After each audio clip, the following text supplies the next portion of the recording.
This is Whitley Strieber. It's Dreamland. We're talking to Russell Targ, the author of a new book, Limitless Mind, A Guide to Remote Viewing and Transformation of Consciousness. Russell, we were talking before we left the air about Freeman Dyson's article in the New York Review of Books, which you found very disappointing, and I did too. And let me read just from actually, this is in the introduction of your book. You say, many people today are reluctant to acknowledge the reality of psychic abilities, even though a 2001 Gallup poll stated that more than half of the United States population reports having had these experiences. These believers include 2/3 of the college graduates and university professors queried. Such experiences, however, are strongly repressed in this society. I want to talk about that word strongly, because it's true. Strongly repressed is the correct phrase. In a society that is shot through with psychic experience, we choose to strongly repress, and it to the point of derailing and attempting, as you point out in your book, these skeptics actually proactively go out and try to prevent study of this. Why? Well, we live in an age where science is a religion, because science works very well. We can put spacecraft in orbit and land people on the Mars and have the internet and television, all the wonderful things that science has brought to us. So science really works excellently and is very powerful. So we tend to live in a scientistic society, and we don't understand how ESP works, and it seems outside the confines of understood science. As a result of that, people make a decision that since scientists like Freeman Dyson and others say there is no ESP, people in general say, this is all too hard for me. I would rather, if I am wrong, at least I have company. So we have a kind of defensive feeling that we would rather be wrong with company than be right all by ourselves. And since the popular view of the scientific community is that there's no ESP, it's more comfortable for other scientists, at least engineers, to say, well, probably there's no ESP, and if I'm wrong, what's the difference? The other scientists say there's no ESP.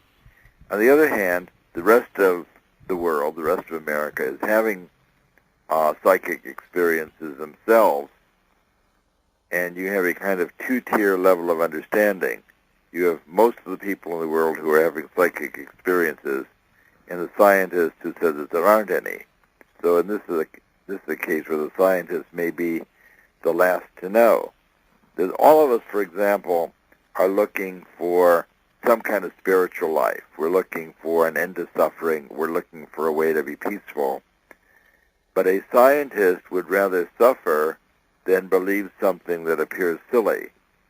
So there's a kind of opposition to spirituality or to religious activities among scientists and among engineers, because there's a kind of non-rational component to this, an aspect that has to be experienced rather than written down in equations.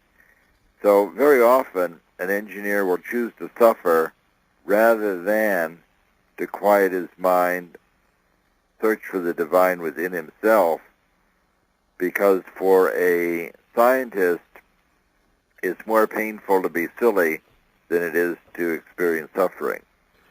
It's interesting what you say, and I'll tell you a story of a scientist. I'd like to see how you react to this. I had a cabin in upstate New York for years in which there were a lot of truly peak, paranormal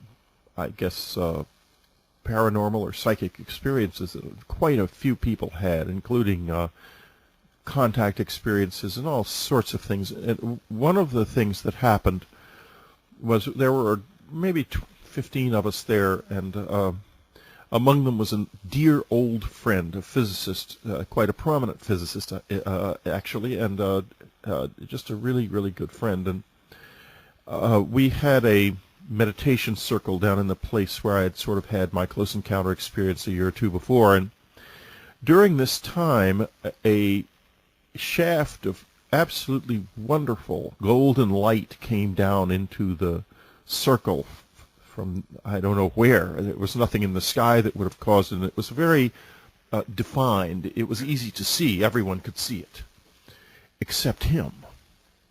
And his face kind of clouded, and he bowed his head, and his eyes closed as if something was happening to him. He glanced up a couple of times, and we stayed there for quite a while because it went away after maybe a minute. But it was a really transcendent experience for us simply because it was so obviously something from the unknown. And it was extraordinarily beautiful. It was hard to look away from it, except for him. The rest of the day, he was incapacitated by an agonizing headache. And one of the people who was there, who was very knowledgeable in the spirit, said that it was because he was pushing this away so hard. And he agreed. He said, I know something was there because I could see everybody else was seeing it. But that was a kind of cognitive dissonance. Yeah. He said, I think if I had looked at it, it would have been the end of my career. Now, what do you think was going on in that man's mind? Isn't that what science is afraid of, right there?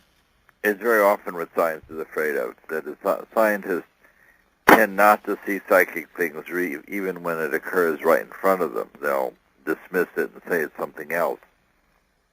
But we have overcome a lot of that. As you remember that we published our findings in the most prestigious of the scientific journals, as we published our remote viewing work in Nature magazine and in the Proceedings of the Institute of Electrical Engineers, where we had a big remote viewing article about the Stanford work.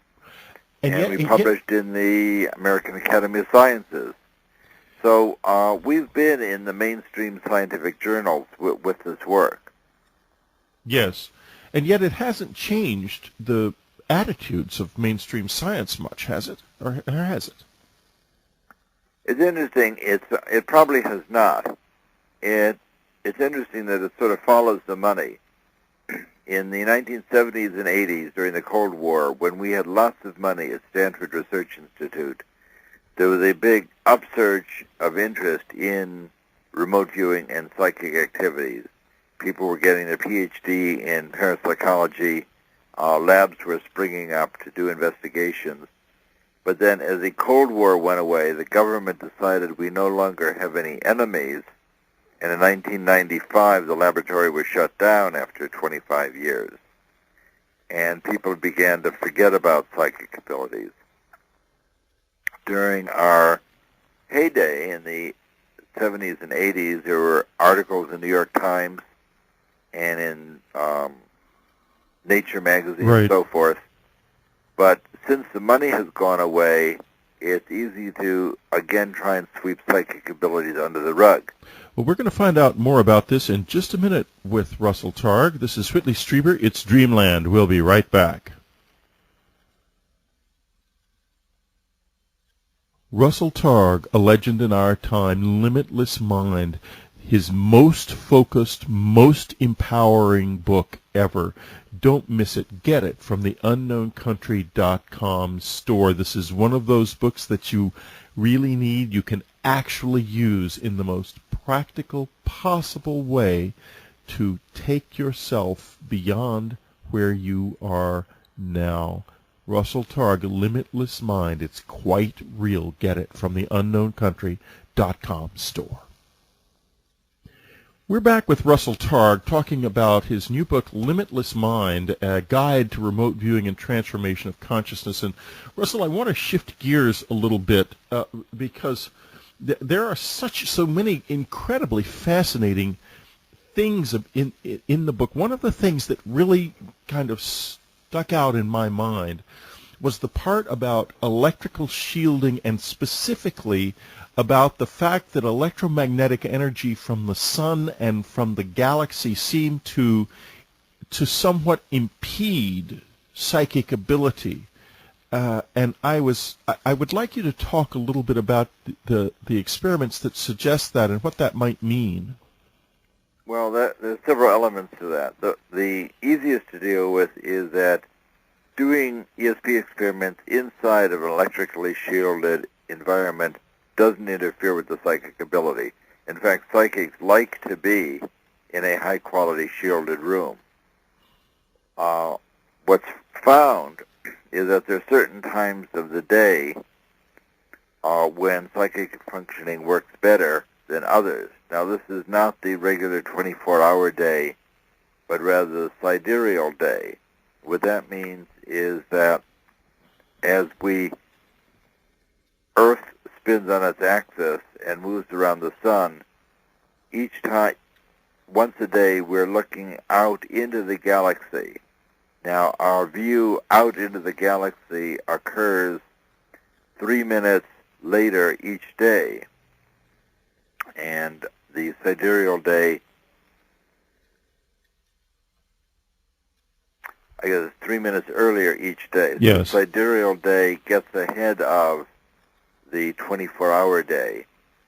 What James Spottiswoode found is that during those times when we are directly looking out into the galaxy, psychic ability works least well. And during the times when we're looking crosswise into the galaxy, as though you have less galactic noise, then psychic functioning works much better. And there's a few hours difference between those times, and he's looked at thousands of remote viewing and Ganzfeld experiments done all over the northern hemisphere, and has found that there's a huge difference in the significance between the experiments that are done at the favorable times and the unfavorable times. And now it's important to say again, this is not that experiments work better in the morning than they work in the evening, because the sidereal time, the star time, shifts through our ordinary sun time. Is there a way to find out sidereal time? Do you know? There are a couple of websites on the internet that give you sidereal time. So you just go to Google and put in sidereal time. That's right. Yeah. Okay, that's very interesting because... So 1,300 hours sidereal time is a good time to do an experiment. 1,800 hours is a bad time. And you can look at the internet when this is, and that 1,300 and 1,800 hours moves through the day. Mm-hmm. So it's different each day, slightly different each day, because it processes. But the thing that's quite interesting is that this effect goes away when you're inside of a shielded room. So it looks like the interference is an electromagnetic interference, because the interference goes away when you're shielded.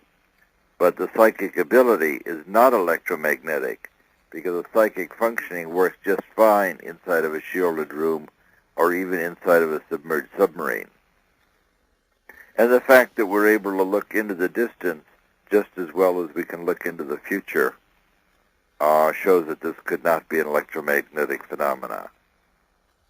It is not an electromagnetic phenomenon, but it must be in some way connected with it, or this wouldn't happen. Well,